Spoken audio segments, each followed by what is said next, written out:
গরুর দুধ দিয়ে কি করে? যাই। সুবহানাল্লাহ, সুবহানাল্লাহ, সুবহানাল্লাহ। কি মুসিবত, দুধ নিয়ে কি হাঁটা যায় নাকি? এই যে হুজুর।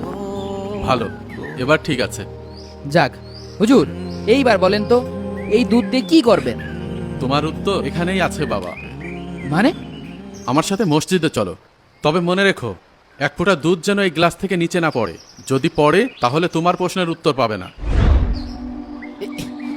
পড়িস না।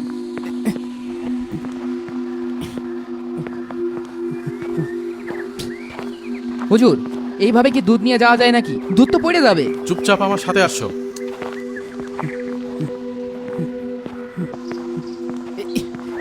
পড়িস না। ওরে আল্লাহ রে, কি মুসিবত!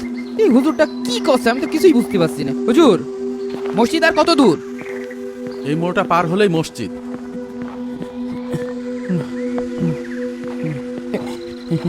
এবার দাঁড়াও।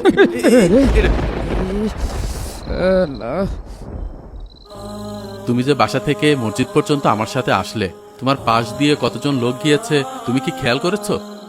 না হুজুর, আমি তো কিছুই দেখিনি।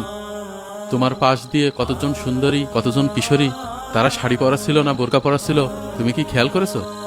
না হুজুর, কারোর দিকে তো খেয়ালই করিনি। আমি তো দুধের দিকে তাকিয়েছিলাম। খেয়াল করনি কেন? জানি না। কারণ তোমার পুরা মনোযোগ ছিল এই দুধের গ্লাসে, যেন এক ফোঁটা দুধও না পড়ে। এই গ্লাসটাই হলো তোমার দুনিয়ার আমানত। নামাজ, তাকওয়া, দায়িত্ব, এগুলোই তোমার আসল কাজ। যখন তুমি রাস্তার মেয়েদের দিকে, নষ্ট ছবির দিকে চোখ রাখো, তখন মনে রেখো তোমার গ্লাস থেকে দুধ ঝরে যাচ্ছে। তোমার চোখ যদি দুধের গ্লাসের দিকে তাকানোর মতো সতর্ক থাকে, তখন চারপাশে যতই নগ্নতা থাকুক না কেন তুমি বেঁচে যাবে। নজর বাঁচানো মানে তোমার ঈমান বাঁচানো। রাসূলুল্লাহ সাল্লাল্লাহু আলাইহি ওয়াসাল্লাম বলেন, কিয়ামতের দিন একজন মুমিনের সবচেয়ে ভারী আমল হবে তার উত্তম চরিত্র।